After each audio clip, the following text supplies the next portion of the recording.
और 1854 में ये आपका आया था। बाकी इसके अलावा आपके एल्फिंस्टन जो आपका ऑप्शन में है सी में, एल्फिंस्टन रिपोर्ट, तो ये भी गाइस आपका 1823 में आया है, 1823 में। ये सारे डिपेंडेंट कॉलोनाइज्ड इंडिया के पार्ट्स हैं।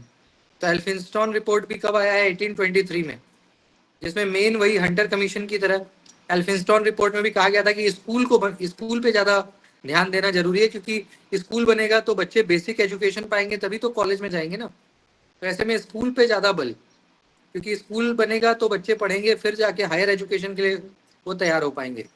अगर स्कूल ही नहीं रहेगा, क्योंकि ब्रिटिश गवर्नमेंट में क्या था ना कि कॉलेज पे ज़्यादा फोकस वो लोग करते थे, क्योंकि वो लोग तो एजुकेटेड थे, तो उनको लगता था कि इंडिया में भी वो लोग लंदन की तरह चीज़ों को चला लेंगे। तो जब वो लोग यहाँ आए तो वो हायर एजुकेशन पे ज़्यादा फोकस करते थे, मतलब कॉलेज पे, यूनिवर्सिटी पे।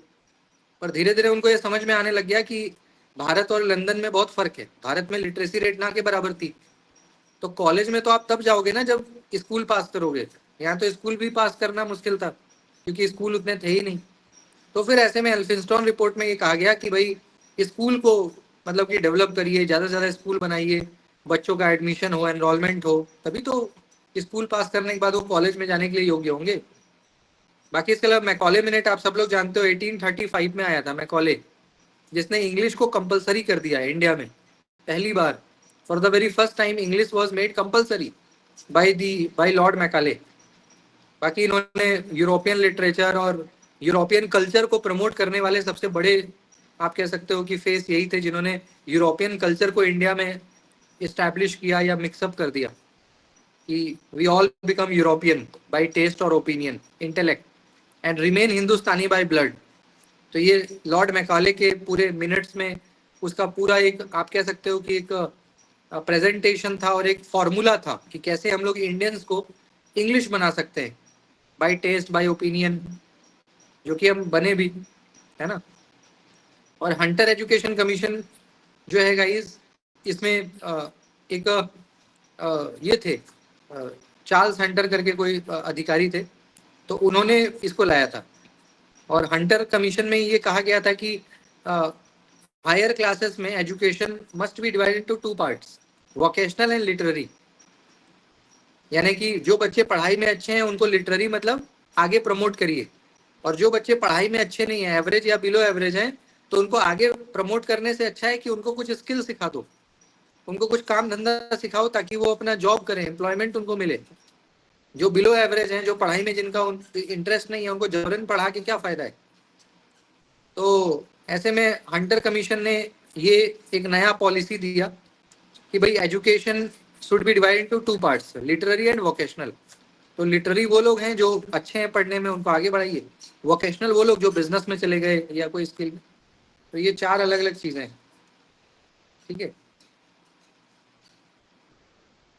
इसका आंसर बताइएगा, ये तो बता सकते हैं आप। एसर्शन और रीजन है। एसर्शन कह रहा है कि to make it easier for government as well as non government philanthropic organisations to build schools regulation on input should be limited to certain areas only। यानी गाइस सरकारी और गैर सरकारी परोपकारी संगठनों के लिए सुझावों के आधार पर विद्यालयों के विनियमों का निर्माण करना कुछ क्षेत्रों तक ही सीमित होना चाहिए। इसका मतलब क्या है कि जितने भी सरकारी हों चाहे प्राइवेट, गैर सरकारी मतलब प्राइवेट, तो गवर्नमेंट या नॉन गवर्नमेंट यानी प्राइवेट जो भी ऑर्गेनाइजेशन है, तो उनको कहीं ना कहीं सुझावों के आधार पर, है ना, यानी कि सुझावों के आधार पर जो स्कूल्स के जो भी रूल्स हैं उसका निर्माण करना चाहिए, उस ताकि कुछ क्षेत्रों तक ही सीमित। इट मीन्स कि अच्छा, इसका मतलब ये है गाइस, जो असर्शन ये कह रहा है कि जो गवर्नमेंट और नॉन गवर्नमेंट फिलैंथ्रोपिक, फिलैंथ्रोपिक का मतलब क्या होता है कि जो मानवतावादी, जो ह्यूमैनिटी के लिए काम करते हैं ना, जो बिजनेस के साथ साथ ह्यूमैनिटी को भी कंसिडर करते हैं। तो ऐसे में जितने भी गवर्नमेंट या नॉन गवर्नमेंट और संगठन हैं, खास करके फिलैंथ्रोपिक, जो कि परोपकारी है, जो जैसे टाटा वगैरह या रिलायंस है ना, कई सारे परोपकार का भी काम करते हैं बिजनेस के साथ साथ। स्कूल खोल दिया, कॉलेज खोल दिया, कोई फ्री का भोजन चला रहे हैं, तो परोपकारी संगठन जितने भी हैं, चाहे सरकारी हो चाहे गैर सरकारी हो, ठीक है। तो इन लोगों के लिए गाइस क्या है ना कि स्कूल रेगुलेशंस इन लोगों के लिए थोड़ा ईजी किया जाना चाहिए, ताकि ये लोग इजीली स्कूल वगैरह एस्टैब्लिश कर सकें।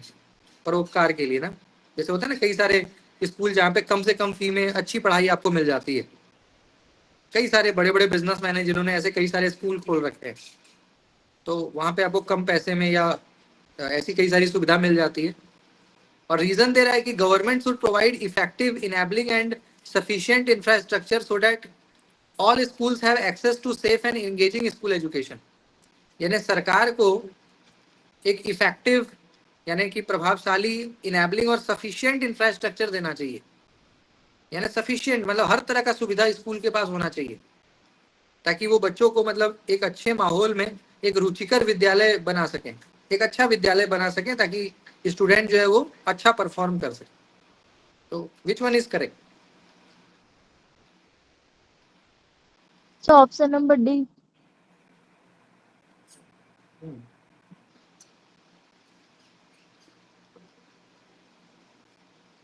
हाँ, क्योंकि ऑप्शन ए में देखिए सर्टेन एरियाज कहा है कि जो स्कूल्स Yes, वगैरह sir. बनने हैं वो सर्टेन एरियाज में कह रहा है कि कुछ क्षेत्रों तक ही सीमित होना चाहिए, ऐसा नहीं है।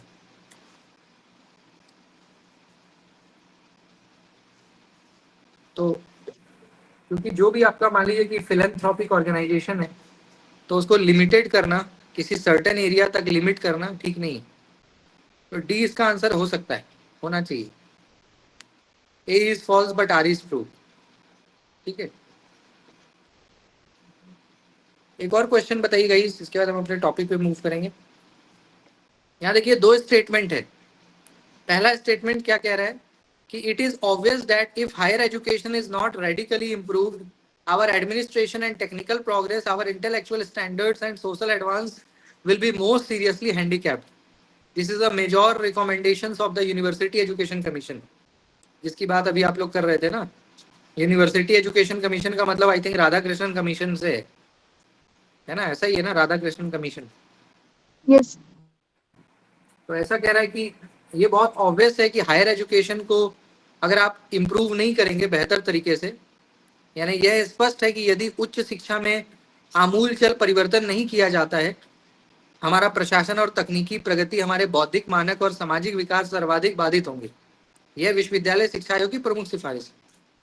यानी गाइस ये कह रहा है कि अगर आप हायर एजुकेशन में अच्छे से इम्प्रूवमेंट नहीं करोगे ना, तगड़े तरीके से, रेडिकल तरीके से, मतलब एक होता है ना कि बहुत फास्ट में आपको इम्प्रूव करना है इंफ्रास्ट्रक्चर, अगर आप ऐसा नहीं करते हैं, एडमिनिस्ट्रेशन टेक्निकल प्रोग्रेस नहीं करते हैं, इंटेलेक्चुअल स्टैंडर्ड को नहीं बढ़ाते हैं, तो ऐसे में आपका एजुकेशन जो है ना वो हैंडीकैप हो जाएगा। जैसा अभी कई बार होता है ना कि एजुकेशन की स्थिति बिल्कुल बदतर होती जा रही है, कोई अच्छी व्यवस्था नहीं, तो ऐसे में, और यही सबसे बड़ा रिकमेंडेशन था यूनिवर्सिटी एजुकेशन कमीशन का, एक तो ये। और स्टेटमेंट 2 कह रहा है कि द यूजीसी, जो यूजीसी हम सब लोग जानते हैं यूजीसी, तो UGC was established in accordance with the recommendation of national education commission. तो यूजीसी क्या नेशनल एजुकेशन कमीशन के रिकमेंडेशन पे बना था?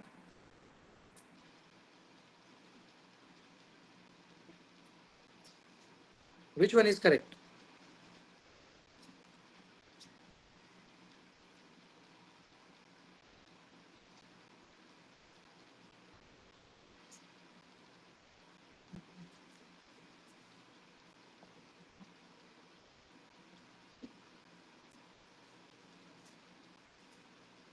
Statement 1 is right, sir. Statement 1 is right. Both are right.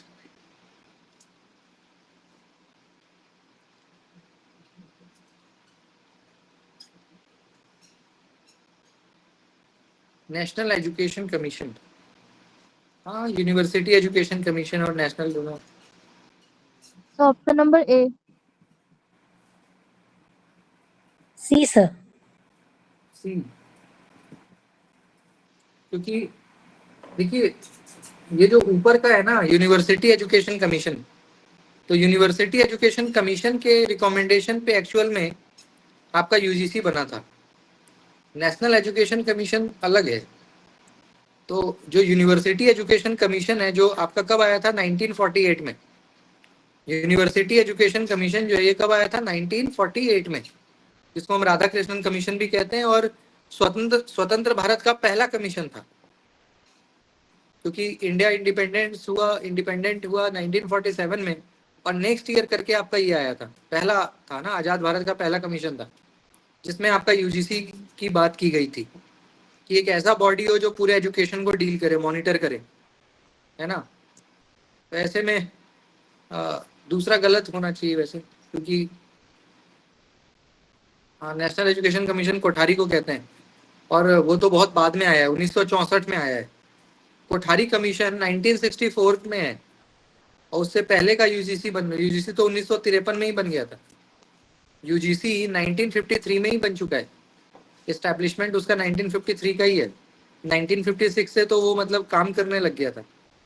और कोठारी कमीशन, जिसको आप किसी भाषा में नेशनल एजुकेशन कमीशन कहते हैं, ये तो आपका 1964 में आया है, 1964 में।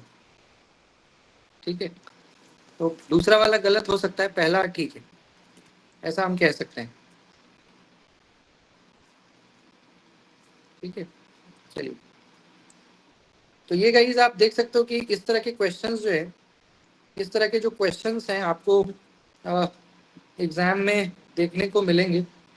तो हमें इन चीज़ों का मतलब ध्यान रखना है ना। ये जो क्वेश्चंस हैं, इस तरह के प्रश्न आपको जो है एग्जाम में देखने को मतलब मिलेंगे। तो कैसे हम लोगों को मतलब टैकल करना है, कैसे हमें मैक्सिमम क्वेश्चंस के आंसर्स करने हैं, तो उस पर हमें विशेष बल देना पड़ेगा। क्योंकि आपको मैं हर दिन कहता हूँ कि जब भी आप एग्जाम में बैठोगे तो मैक्सिमम आपको ऐसी स्थिति बनेगी कि आपको उसका आंसर नहीं आता होगा, क्योंकि जो क्वेश्चन का फॉर्मुलेशन होता है वो ऐसा होता है कि आप उसको ना कर पाओ। बट आपका जो पेशेंस है और आपका जो स्मार्ट अप्रोच है, आपका जो एलिमिनेशन टेक्निक है, वो आपको मदद करेगा मैक्सिमम क्वेश्चन के आंसर को करने में। जब किसी क्वेश्चन को आप 2-4 बार पढ़ोगे, फिर आप उस पर सोचोगे कि which one should be correct, then you need to tick. पहले आपको एनालाइज करना है, थिंक, सोचना है, फिर आपको टिक करना है। तो ऐसी स्थिति में आप बेहतर करेंगे। ठीक है, तो गाइज यहाँ पे आप देखिए, अब हमारा जो आज टॉपिक है, जो मैं आज आपको रिवीजन कराने जा रहा हूँ, कम्युनिकेशन। तो कम्युनिकेशन का मतलब क्या होता है गाइज? संचार। संचार का मतलब क्या होता है? संप्रेषण।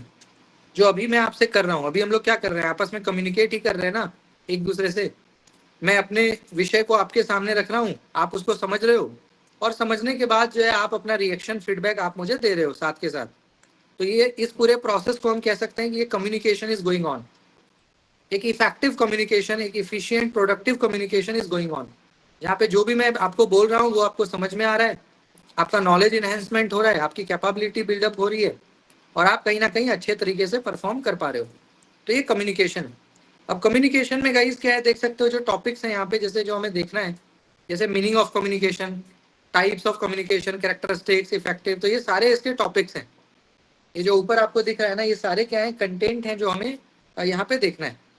सबसे पहले गाइस अगर हम संचार की परिभाषा की बात करें, भाई संचार क्या होता है, तो कम्युनिकेशन क्या है ना, कि कम्युनिकेशन क्या है, दो या दो से ज्यादा लोगों के बीच की बातचीत। जैसे अभी हम लोग 2 से ज्यादा है ना, अभी हम लोग 100 हैं, 90 हैं, 100 जो भी है, तो ये क्या है, हम हमारे बीच आपस की बातचीत। 2 लोगों के बीच भी बातचीत हो सकती है, और 200 के और 2000 के बीच भी बातचीत हो सकती है। तो ऐसे में गाइस कम्युनिकेशन क्या है, आपस में ज्ञान का या सूचना का आदान प्रदान, नॉलेज को शेयर करना, इंफॉर्मेशन को शेयर करना, जो इनपुट आपके पास है उसको that you need to share, this is called communication. अच्छा, कम्युनिकेशन जो है वो ओरल भी हो सकता है, रिटन हो सकता है, सिंबॉलिक हो सकता है, टोकन, तो इसके कई सारे तरीके। जो हमारा संचार है वो ओरल भी हो सकता है, वो जो है रिटन भी हो सकता है ना। तो ये यहाँ पे इसके साथ ही साथ गाइस कम्युनिकेशन में आपका जो सेंडर और रिसीवर है, 2 चीज इंपॉर्टेंट। जैसे अभी के क्लास में आप देखिए, मैं सेंडर हूँ और आप लोग रिसीवर हैं, तो मेरे और आपके बीच क्या हो रहा है, कॉन्टिन्यूअस आदान प्रदान हो रहा है, नॉलेज का, इंफॉर्मेशन का, या जो भी इनपुट मेरे पास है वो मैं आपको दे रहा हूँ। तो ये है, और साथ के साथ कम्युनिकेशन में हमें ध्यान रखना चाहिए कि भैया हर चीज हमें समझ में आए, चीजें जो है ना वो इजी टू अंडरस्टैंड हो, तभी तो कम्युनिकेशन कंप्लीट माना जाएगा ना। और अगर आप कुछ बोल रहे हो लेकिन आपके ऑडियंस उसको समझ नहीं पा रहे, या वो हार्ड टू अंडरस्टैंड है, तो ऐसे में क्या है, आपका कम्युनिकेशन इनकम्प्लीट माना जाता है। तो आपका कम्युनिकेशन कंप्लीट तभी होगा, क्योंकि इसका भी पूरा एक प्रोसेस होता है, प्रोसेस ऑफ कम्युनिकेशन। जिसमें आपका सेंडर और रिसीवर के बीच इनकोडर, डिकोडर, फीडबैक, कई सारे पॉइंट्स आते हैं। मेरे और आपके बीच कई सारी चीजें हैं, है ना। मेरे और आपके बीच, जैसे मैं सेंडर हूँ, मैं चीजों को एनकोड कर रहा हूँ, आप लोग रिसीवर हैं, आप चीजों को डिकोड कर रहे हो। हमारे और आपके बीच एक चैनल है, दैट इज इंटरनेट, और इंटरनेट के थ्रू मैं अपनी बात आप तक पहुंचा रहा हूँ, आप चीजों को सुन रहे हो, समझ रहे हो, और अंतोगत्वा लास्ट में आप उसका रिएक्शन भी दे रहे हो। तो ये पूरा एक प्रोसेस होता है कम्युनिकेशन का। तो मेरे और आपके बीच कई सारे पॉइंट्स हैं जिसको हमें ध्यान में रखना होता है, और सारी चीजें सही से चले तो कम्युनिकेशन कंप्लीट माना जाता है, एफिशिएंट माना जाता है। इसकी जो उत्पत्ति है वो कहाँ से हुई थी पता है? लैटिन। लैटिन डिक्शनरी में दो शब्द हैं, कम्युनिस्ट और कम्युनिकेट, कई बार एग्जाम में आ भी जाता है। लैटिन, लैटिन एक भाषा है ना, जैसे हिंदी अंग्रेजी भाषा है, स्कॉटिश लैंग्वेज है, Persian language, in the same way Latin भी एक भाषा है। तो लैटिन डिक्शनरी में दो वर्ड है, कम्युनिस्ट और कम्युनिकेट, है ना। यही कम्युनिस्ट और कम्युनिकेयर को बदल दिया गया, इंग्लिश डिक्शनरी में बना दिया गया कम्युनिकेशन, क्योंकि लैटिन से जो है, लैटिन भाषा से इंग्लिश बड़ा प्रभावित रहा है, जैसे हिंदी संस्कृत से प्रभावित रहा है ना। तो उसी प्रकार से इंग्लिश जो है वो लैटिन भाषा से बहुत प्रभावित, मतलब इंग्लिश की डिक्शनरी में आपको लैटिन के कई सारे वर्ड्स मिलेंगे जो बोरो किए गए। जैसे हिंदी में हमने संस्कृत के, या जितने भी इंडियन लैंग्वेजेस हैं, हमने संस्कृत से काफी वर्ड बोरो किए, तब जाके वो लैंग्वेज बना है ना, तमिल वगैरह में भी। तो in the same way guys, Latin का दो वर्ड है, कम्युनिस्ट और कम्युनिकेयर, जिसका मतलब होता है टू शेयर और टू अंडरस्टैंड, चीजों को जानना या समझना या समझाना। तो इसी से इंग्लिश डिक्शनरी में एक नया शब्द बन गया कम्युनिकेशन, ठीक है। अगर हम इसके विशेषता की बात करें गाइस, कि कम्युनिकेशन की क्या विशेषता है, तो पहला तो ये कि हम अपने आइडिया को एक्सचेंज करते हैं। मुझे जो बातें आई मैंने आपको समझा दी, आपको कुछ नया आता है आपने मेरे को, हमें बता दिया, तो हम लोग आपस में बहुत सारी चीजें, कम्युनिकेशन तो एक वरदान है। आप इमेजिन करो कि अगर हमें ईश्वर या हम लोगों को बोलने की ताकत नहीं होती, तो क्या हम अपने भावों को एक्सप्रेस कर पाते? क्या हम एक दूसरे से इतना अच्छे से कनेक्ट हो पाते? तो ऐसे में गाइस, कम्युनिकेशन या जो हमारा स्पीच है, जो बोलने की क्षमता है, ये एक तरह से हमारे लिए क्या वरदान, कि हम अपने हर तरह की चीजों को शेयर कर सकते हैं कम समय में, किफायती तरीके से, कम पैसे में, कम मेहनत में, ज्यादा से ज्यादा चीजों को आप ओरली कम्युनिकेट कर सकते हो, ठीक है। और इसके साथ ही साथ गाइस, संप्रेषण में एक चीज बहुत इंपॉर्टेंट होता है, आपका साइकोलॉजी और मूड। ये बहुत जरूरी है गाइस कि आपका मूड क्या है। अगर आपको कम्युनिकेशन को इफेक्टिव बनाना है ना, तो आप हमेशा मूड का ध्यान रखिए। जैसे मान लीजिए आप कहीं पे जॉब करते हो, आप कहीं पे जॉब करते हो और आपको कुछ छुट्टी चाहिए, और आपका जो अथॉरिटी है वो बहुत गुस्से में है, कुछ ऐसी चीजें हुई है कि बहुत गुस्से से बिल्कुल आग बबूला है, लाल हुआ पड़ा है, और उस समय जाकर के आप कह रहे हैं कि जी मुझे तो छुट्टी चाहिए, तो हो सकता है कि वो आपका जो लीव एप्लीकेशन है वो फाड़ के आपके मुंह पे फेंक दे, या आपको भगा दे वहां से। इसी के उलट मान लीजिए कि आप किसी ऐसे समय पे गए अथॉरिटी के पास जब चीजें बहुत अच्छी हैं, फेवरेबल है, प्लीजेंट है, सब कुछ काफी अच्छा चल रहा है, काफी हो सकता है कि आपको दो के जगह 3 दिन की छुट्टी मिल जाए, आपकी कोई प्रॉब्लम है तो वो सॉर्ट आउट कर दें। तो कम्युनिकेशन भी जो है ना guys, it is all about psychology. आपको ये देखना पड़ेगा कि मुझे कब क्या बोलना है। अगर समय पे बोलना आपको सीख गए कि भाई ये समय सही है, इस समय पे बोलो, और इस समय पे मत बोलो, इस समय पे चुप रहो, अगर ये चीजें आपको पता लग गई, तो आपका कम्युनिकेशन क्या होगा, हमेशा प्रोडक्टिव होगा, उसका एक रिजल्ट आएगा, है ना, उसका क्या होगा, एक रिजल्ट आएगा। तो ये बहुत जरूरी होता है गाइस, आपको ये समझना कि कब क्या बोलना है ना। अच्छा, इसमें समय का भी बड़ा महत्व है कि कौन सी बातें कब कम्युनिकेट करनी है, क्योंकि कम्युनिकेशन देखिए कॉन्टिन्यूअस यानी निरंतर चलने वाली प्रक्रिया है, ये कभी रुकने वाला प्रक्रिया नहीं है, कॉन्टिन्यूअस एक प्रोसेस है जो चलता रहता है। इसमें हम लोग साइन, वर्ड, सिंबल, ये सब यूज होता है ना, क्योंकि कम्युनिकेशन तो देखो वर्बल नॉन वर्बल दोनों होता है। कम्युनिकेशन जो है वो वर्बल नॉन वर्बल दोनों होता है, यानी वर्बल का मतलब मौखिक भी होता है, और नॉन वर्बल माने लिखित भी होता है, और सांकेतिक भी होता है, जैसे मान लीजिए facial expression, body gesture, movement, ये सभी संचार में के ही मतलब आप कह लीजिए कि पार्ट हैं। संचार के अगर कंपोनेंट्स की बात करें गाइस, जो मैं आपको बता रहा था कि संचार कंप्लीट होता है तो इसमें बहुत सारी चीजें आती हैं। जैसे मान लीजिए कि मैं अभी स्पीकर हूँ, right now I am a speaker, I am delivering the content to all of you. तो मैं यहाँ पे, मेरे पास जो भी सेंडर होता है ना, उसके पास मैसेज होना बड़ा जरूरी।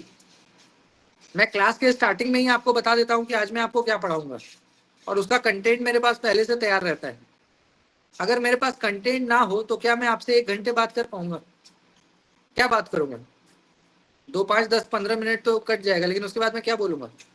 तो कंटेंट का होना, मैसेज का होना बहुत जरूरी है। अगर आपके पास मैसेज होगा ना तो आप घंटों बात कर सकते हो, घंटों डिलीवर कर सकते हो। और आपके पास मैसेज नहीं होगा, कंटेंट नहीं होगा, तो भैया मटेरियल नहीं है तो क्या बात करोगे। तो सबसे पहले तो मैसेज चाहिए, मैसेज के बाद सेंडर। मैसेज है तो उसको भेजने वाला भी तो चाहिए। मेरे पास मैसेज है तो मैं हूं तब ना आपको मैसेज दे पा रहा हूँ, वरना कौन देगा आपको मैसेज। इसके बाद मेरे आपके बीच एक मीडियम है, that is internet, that is Google Meet, है ना। इन दो के वजह से हम लोग आपस में कनेक्टेड हैं। भले ही हम लोग फिजिकली बहुत दूर है, हजारों हजार किलोमीटर दूर है, मैं कहाँ बैठा हूँ और आप कहाँ बैठे हो, बट फिर भी we are connected, we are communicating because of this channel, that is internet as well as Google Meet. तो channel, that is medium, then receiver और रिएक्शन। तो ये 5 कंपोनेंट्स हैं। This are the 5 components of communication, जिसमें message से लेकर और आपका रिएक्शन तक मतलब कि इंक्लूडेड, कि आप क्या रिएक्ट करते हो, आपका फीडबैक क्या होगा, है ना। तो ये सारी चीजें जो है बहुत महत्व की हैं, बहुत मतलब इंपॉर्टेंट है। इसके बाद गाइस अगर हम टाइप्स ऑफ कम्युनिकेशन की बात करें, तो जिस प्रकार से मैंने आपको रिसर्च के टाइप्स पढ़ाए ऑलमोस्ट 10, ऐसे ही गाइस कम्युनिकेशन के भी कई टाइप्स हैं। वैसे मेन तो ये 4 ही हैं, मुख्य तो ये 4 है, लेकिन गाइस इसके सब टाइप्स मोर देन 10 है, छोटे मोटे कई सारे टाइप्स हैं, 10 से ज्यादा। अगर प्रमुख प्रकार की बात करें गाइस, जैसे पहला है इंट्रा पर्सनल कम्युनिकेशन। इंट्रा मतलब समझते हैं, अपने आप से बातचीत। कई बार हम लोग खुद से भी बातचीत करते हैं। जैसे मान लीजिए कि आप कभी बहुत परेशान हो जाएंगे ना, और आपके पास कोई नहीं होगा शेयर करने के लिए, तो आप खुद से देखिएगा बड़बड़ाने लग जाइएगा, खुद से चीजों को मतलब है ना मम्बल करना। इट मीन्स कि you start talking to yourself. या कई बार किसी को आदत होती है नींद में बोलने की, नींद में बोलने की, सोए हो बड़बड़ा रहे हो। या मान लीजिए कि मेडिटेशन जो है, आज के टाइम पे हम लोग मेडिटेशन करते हैं, योग करते हैं, तो उसमें भी क्या होता है, हम अपने अपने आप को शांत करते हैं, अपने आप से कम्युनिकेट करते हैं, अपनी सारी इंद्रियों को एकत्रित करते हैं ताकि हमारा माइंड शार्प हो और अच्छा हो। तो वो भी क्या है, सॉलिलॉकी, जिसको इंग्लिश में कहते हैं सॉलिलॉकी, टॉकिंग टू वन सेल्फ, सॉलिलॉकी, है ना। शेक्सपियर का एक प्ले भी है हैमलेट, जिसमें उन्होंने सॉलिलॉकी के बारे में बात किया है। हैमलेट, हैमलेट आप सब लोग जानते हो ना। उस पर एक हिंदी मूवी भी है हैदर, जिसमें आपका शाहिद कपूर ने एक्टिंग किया है और तब्बू ने। बहुत अच्छी मूवी है, आप यूट्यूब पे फ्री में है हैदर। तो हैमलेट पे ही वो बना है, हैमलेट पे ही वो एडेप्टेशन है। तो उसमें soliloquy one you know talking to oneself का बहुत अच्छा वो एग्जांपल है। तो ऐसे में गाइस ये क्या होता है, आपका intrapersonal talking to oneself, ठीक है। इसके बाद गाइस दूसरा होता है इंटरपर्सनल। इंटर मतलब समझते हैं, इंटर मतलब when you are talking to someone other. जैसे कि मान लीजिए कि आप किसी से फोन पे बात कर रहे हो, टेलीफोनिक कॉन्वर्सेशन हो रहा है, या व्हाट्सएप पे आपस में दो लोग बात कर रहे हो, तो दैट इज इंटरपर्सनल। ठीक, इंटर मतलब talking to other, talking to others. तो ये 2 वे होता है, 2 वे जैसे अभी का क्लास है। हालांकि अभी जो क्लास चल रहा है ये ग्रुप कम्युनिकेशन है। तो इंटरपर्सनल में क्या है कि संख्या 2 ही होती है, 2 से ज्यादा नहीं होती। जैसे हम लोग फोन वोन पे बात करते हैं ना टेलीफोनिक, तो वो इंटरपर्सनल ज्यादा अच्छा एग्जाम्पल उसका रहेगा। तो उसमें 2 वे होता है, मैंने भी इधर से हेलो बोला, आपने भी बोला, फिर मैंने कुछ बोला, फिर आपने, दोनों बात हुई, फिर लास्ट में ठीक है फोन रख दिया। तो 2 वे होता है। और इसका फायदा क्या है ना कि इसमें फीडबैक तुरंत मिल जाता है। फीडबैक बड़ा इंस्टेंटेनियस होता है, इमीडिएट होता है, क्योंकि 2 वे है, 2 ही लोग आपस में बात कर रहे हैं, जो भी है तुरंत आपका रिजॉल्व हो जाएगा।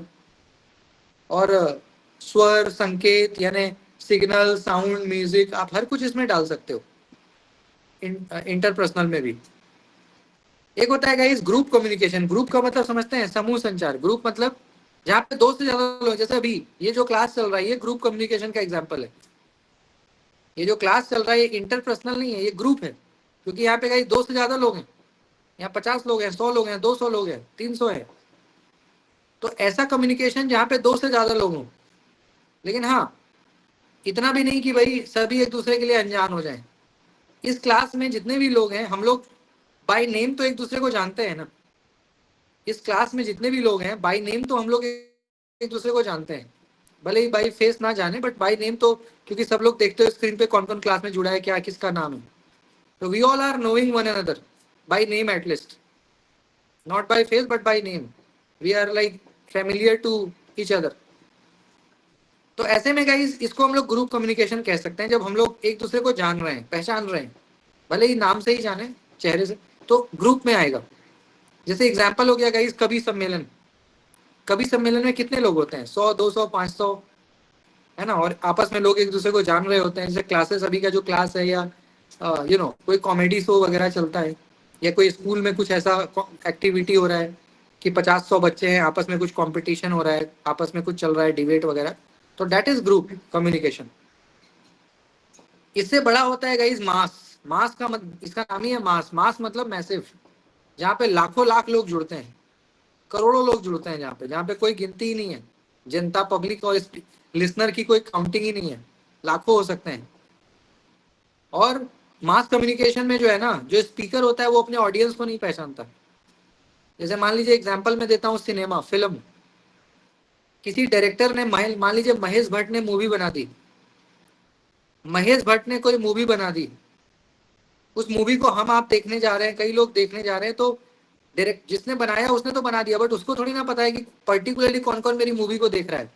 उसके बाद बस एक संख्या जाएगा कि हाँ भाई पूरे भारत में 50,000 लोगों ने आपकी मूवी देखी, बट बाय नेम. तो मास कम्युनिकेशन, जहाँ पे लाखों लाख लोग, मतलब लाखों लाख लोग तक इंफॉर्मेशन शेयर होता है. ऐसे जैसे न्यूज है, जो हम लोग न्यूज देखते हैं गाइस, न्यूज में भी क्या होता है, यही होता है ना. न्यूज वाले तो न्यूज स्प्रेड कर देते हैं, बाकी कौन कहाँ से बैठ के देख रहा है उसको थोड़ी पता है पर्टिकुलरली कौन कौन देख रहा है. एक संख्या बस पता रहता है, हाँ भाई इतने लोग देख रहे हैं, 2 करोड़, 1 करोड़ 50 लाख, इतने लोग मेरे को देख रहे हैं, इतना पता होता है. पर्टिकुलरली उसको नहीं पता कि हाँ भाई कौन कौन देख रहे. और मास कम्युनिकेशन का फायदा ये है गाइस कि आग की तरह खबर फैलती है. अगर कोई चीज न्यूज पे आ जाए या सोशल मीडिया पे आ जाए, तो विद इन अ सेकेंड आपको पता लग जाता है कि अच्छा देश में ऐसा हो गया क्या. मतलब 1 सेकेंड में, 10 सेकेंड, 1 मिनट होते होते तो पूरे देश के लोग जान जाते हैं कि अच्छा ऐसा हो गया, सब लोग अवेयर हो जाते हैं. ये ताकत है मास कम्युनिकेशन का. पहले मास कम्युनिकेशन नहीं था तो गाइस महीनों लगते थे, 10 सालों लग जाते थे. कोई चीज घटित आज हुआ, पता लगता था 6 महीना बाद. कोई चीज आज हुआ, 6 महीना बाद पता लगता था. और अब क्या हुआ, अभी कोई चीज होगा और अगले सेकेंड देखिएगा कि इंटरनेट पे आ जाएगा, विद इन अ सेकेंड आ जाएगा कि हाँ ऐसा हुआ. गूगल पे सर्च करोगे, देखोगे पूरा रिपोर्ट आ गया. तो इतना फास्ट हो चुका है, इतने हम लोग आपस में कनेक्ट हो चुके हैं इंफॉर्मेशन के कॉन्टेक्स्ट में अगर बात करें तो this is called mass communication, जो क्राउड को मैनेज करता है ना. गवर्नमेंट भी अपनी बात पहुंचाती है, जनता तक कम समय में पहुंच जाता है. इसके माध्यम गाइस आपको पता है, सिनेमा बनता है तो एक आदमी थोड़ी देखता है. अच्छी मूवी बनती है तो करोड़ों करोड़ लोग देखते हैं. भारत का तो आबादी ही 150 करोड़ है. यहाँ तो फ्लॉप मूवी भी कम से कम 1 आध करोड़ लोग देख लेते होंगे. जो फ्लॉप करती है मूवी उसको भी 1 आध करोड़ लोग देख लेते होंगे. और जो सुपर डुपर हिट है उसका तो खैर सोचना ही नहीं है. 10, 20, 50 करोड़ लोग देखते होंगे जाके सिनेमा हॉल में, या अपने मोबाइल फोन पे, अमेजोन या जो भी जहाँ भी देखते होंगे, बट देखते होंगे. तो सिनेमा भी एक तरह का मैसेज शेयर करने का एक तरीका है ना. फिल्म में भी कोई ना कोई सोशल मैसेज मिल जाता है ना हमें. जब आप कोई भी मूवी देखते हो तो कोई ना कोई उसमें सोशल मैसेज छिपा होता है, जो फिल्म के थ्रू आपको दिया जाता है. क्योंकि सिनेमा में जो चीजें दिखाई जाती है ना, हम उस पर इजीली ट्रस्ट कर लेते हैं. फिल्म में कोई भी चीज दिखाया जाएगा ना, आप उस पर विश्वास कर लोगे कि यार ये ठीक है, क्योंकि फिल्म में आ गया. इसलिए सिनेमा भी क्या है, एक कम्युनिकेशन का बहुत अच्छा सोर्स माना जाता है. ऐसे ही न्यूज़पेपर है, लाखों लाख लोग पढ़ते हैं.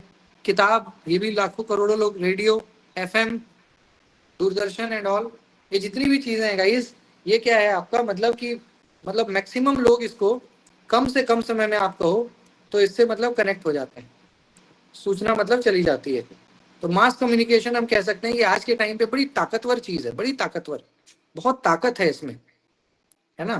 क्योंकि इसमें संचार बड़े बड़े कम समय में और बहुत इजीली मतलब हो जाता है. इसके बाद गाइस एक और कुछ और भी टाइप्स, जैसा कि मैंने आपको बोला कि संचार के कई प्रकार हैं, ये तो 4 मैंने मुख्य बताया. और भी टाइप्स, जैसे एक होता है इंटरकल्चरल. अभी कल मैं आपको एक MCQ करा रहा था तो ये क्वेश्चन आया था इंटरकल्चरल, आप लोगों ने आंसर हालांकि दे दिया था उसका. तो इंटरकल्चरल का मतलब क्या होता है, अंतर सांस्कृतिक. अंतर मतलब समझते हैं, जहां पे कल्चर में डिफरेंस हो.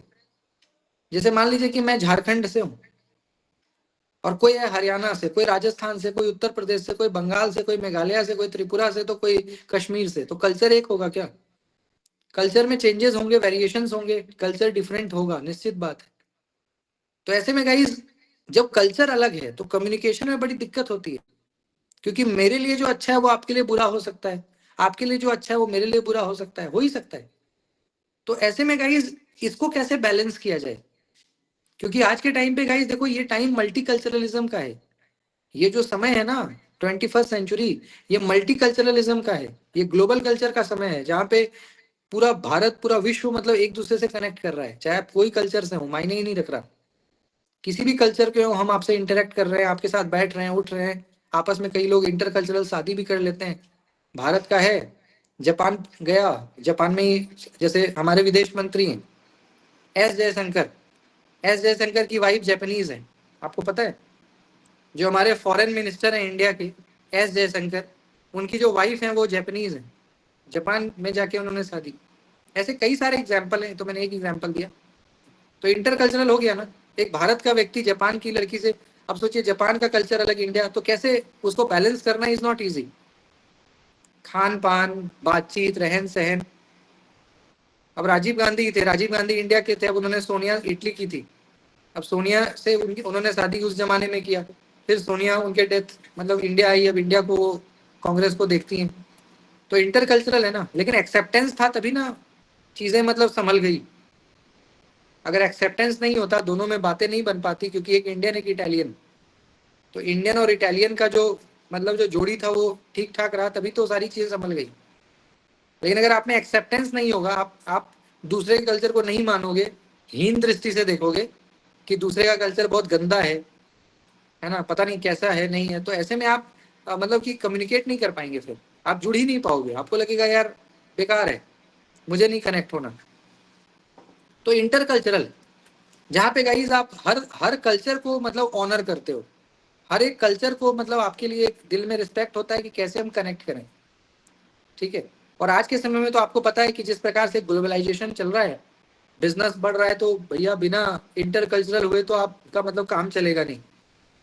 क्योंकि आप जहाँ पढ़ने जाते हो वहाँ भी हर तरह के हर एक स्टेट के लोग हैं, जॉब करने जाइएगा वहाँ पे है, तो ऐसा थोड़ी कि आप जहाँ जाएंगे सिर्फ आपके कल्चर के लोग मिलेंगे, वो तो अब संभव नहीं है ना आज के टाइम पे। पहले के टाइम पे संभव था, लेकिन अब तो संभव नहीं है।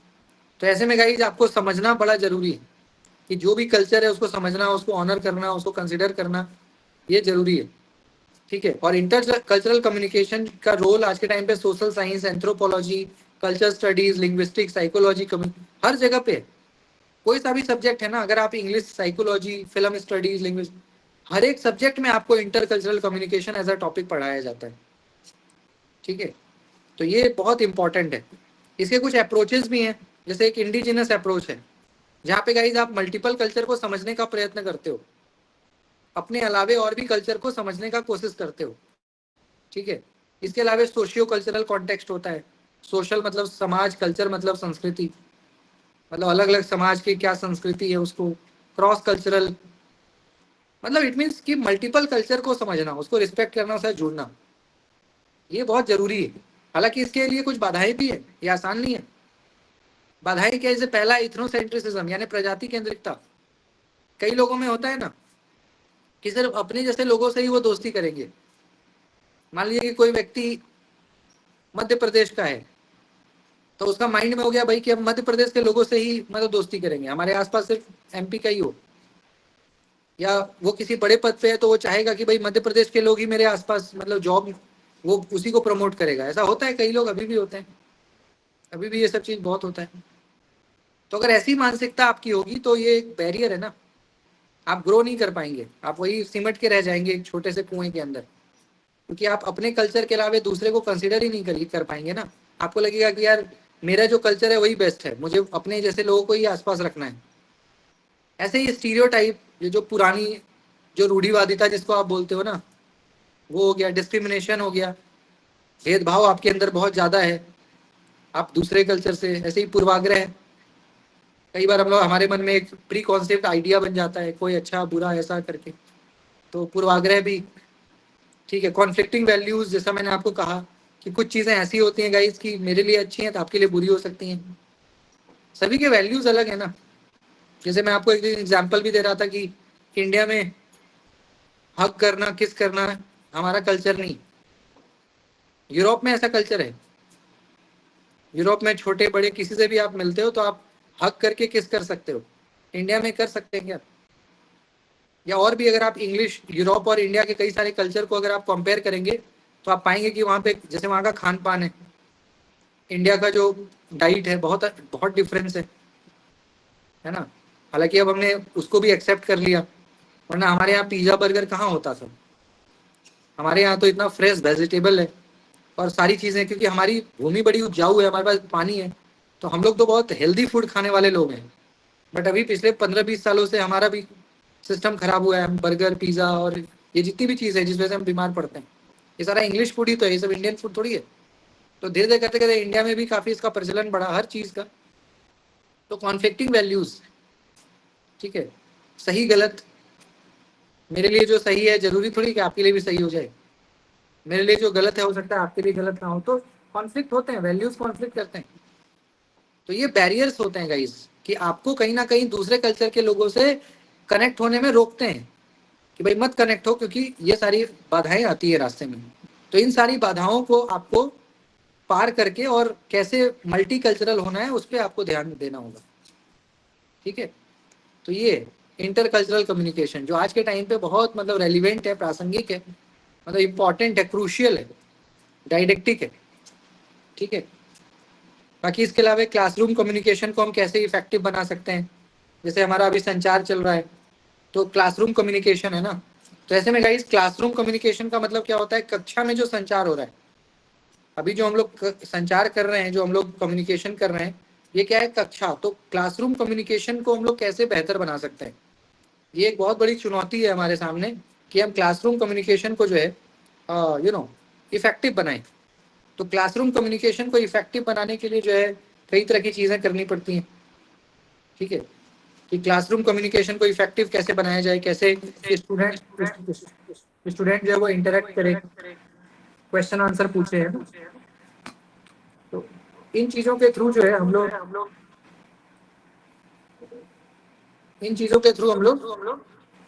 कम्युनिकेशन को इफेक्टिव बना सकते हैं या बनाते हैं, ठीक है। तो आज की क्लास में इतना ही था गाइस। आज हमने बहुत सारी चीज़ें डिस्कस की, रिवीजन किया। बाकी आप लोग भी प्रीवियस ईयर का मैंने कल आपको पीडीएफ भी भेजा था। कल मैंने आपको प्रीवियस ईयर क्वेश्चन पेपर का पीडीएफ भी जो है भेजा था ग्रुप पे, जिसमें 2-3 साल का क्वेश्चन पेपर विद सॉल्यूशन दिया हुआ है, विद सॉल्यूशन। तो उसको भी आप लोग साथ के साथ देखो, सॉल्व करो, साइमल्टेनियसली उसको भी सॉल्व करिए, क्योंकि वही आपके काम आना है, अल्टीमेटली वही काम आएगा आपके। क्योंकि क्वेश्चन जितना बनाइएगा उतना आपको आइडिया लगेगा, उतना आपको कंसेप्ट डेवलप होगा और उतना आप स्मार्ट बनेंगे, आंसर कर पाने में उतने योग्य होते चले जाएंगे। तो उसको भी साथ के साथ जो है देखिए, है ना। तो आज के लिए इतना ही गाइस। कोई डाउट है किन्हीं को तो आप बताएं, मेरी तरफ से इतना ही। किन्हीं को भी कोई डाउट है, कोई क्वेश्चन है, कोई सजेशन है तो प्लीज़ आप बता सकते हैं।